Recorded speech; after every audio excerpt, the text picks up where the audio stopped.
uthondeki uria uthondeketwo barabara ici citu ciegoko ne tutire twawona tondu na andu aingi maraiga kana ni super highway irathondekwo thiini wa barabara ici. Aikari a Kamunyu na wa Mwangi sub-location ni tukenete muno ni tondu wa bara ino. Ngai aromurathima na mwike wega. Ni aikari a matura matiganite kaunti-ini ya Kiambu makionania gikeno kiao thutha wa barabara iria ihungurite matura-ini makwao na iria ikoretwo iri kihinga kinene wira-ini wao kwambiriria kugacirithio ni thirikari ya kaunti.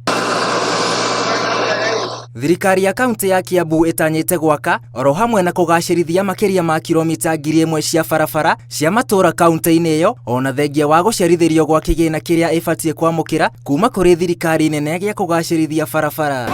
Barabara ici turacithondeka na kwirutaniria tondu mbeca iria twagĩrĩirwo gũkorwo tukiheo ni thirikari nene iria cietagwo cia road maintenance levy fund cia kuruta wĩra ũyũ itirĩ cioka na no nginyagia tugerie kwĩciria na gũcaria ũrĩa tũngĩruta wĩra ũyũ na ũrutĩke. Kuringana na CECM wa barabara kaunti-ini ya Kiambu Newton Itobu, waki wa barabara ici urahuthira aruti wĩra a Kiambu oro hamwe na mahiga maria meyenjeire kware-ini cia kaunti, undu uria augite ukuhonokia kigina kinene na kiria gikuhuthika kwaramia tabarira ici ona makiria. We are making use of the county equipment and the available county quarry sites to source our own materials and build the roads. You find that graveling a kilometer of road will cost you a proper graveling, it will cost you 2.5 million per kilometer.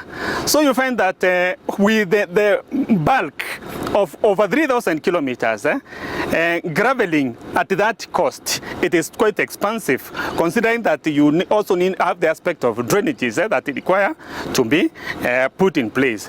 So that's how we saw that the best option to utilize is to make use of the materials that we have. Thukuru cia kothi cia moko nacio ni igunikite na tabarira ino ya thirikari ya kaunti ya Kiambu. Umwe ari thukuru wa kothi cia moko wa Juja kuria uthiete na mbere na kwandikithia namba nene ya arutwo kuona mathomo na wira wa gutura mahiga ma waki wa tabarira ici ni muingi. Yoka guku kwari na arutwo 20 thaa ici arutwo ni 70 andu ona maroka ni kuria maroria nginya ona riu thaa ici no maroria moke maingire tukamera ni January no marenda nginya kuingira. So ni hingurite andu nginya meciria makona ino ni facility ikoretwo ikomete ha, it has been a sleeping giant na riu ni undu wa function wa project ino ni hinguranitie cukuru na tugathie tukionaga arutwo magithi makiongererekaga. Onjoria atwarithia a ngari hamwe na aikari a Kiambu maugite ni monete mogaruruku ma gikiro kinene na ni mahotete kuhuthirwo ni murutire wa wira kuona ukui ni uhuthite ikiringithanio na miaka mihituku. Na ni tukenete muno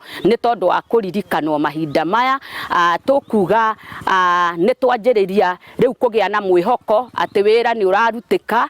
Na nimefanya biashara hii kama miaka 10 iliyopita. Na tangu hizo miaka yote tumekuwa tukisumbuka sana juu ya barabara. Nakuta kazi zetu zinaenda chini, juu customer wafiki huku kwa wakati wa mvua. Lakini kutoka sasa si tumefurahia sana na tunaambia governor aendelee hivyo hivyo. Andu aingi ni moragia kia ng'ombe kungigia bara cia rami atia no riu ni meteketie ati Ngai ni ahingagia na gutiramakania itura rirahanaga atia. Ni tuonete wega wa contractor na aria maratuthondekera bara tondu ira wao ni marathondeka bara ici wega. Makiria moguo tugacokia ngatho ni undu wa aria tuthurite tondu tiga twathuranire tutingionete maendeleo maya tondu batingikirehwo kundu gutathuranitwo. Ngiribotera Inooro TV, njĩtagwo William Wainaina.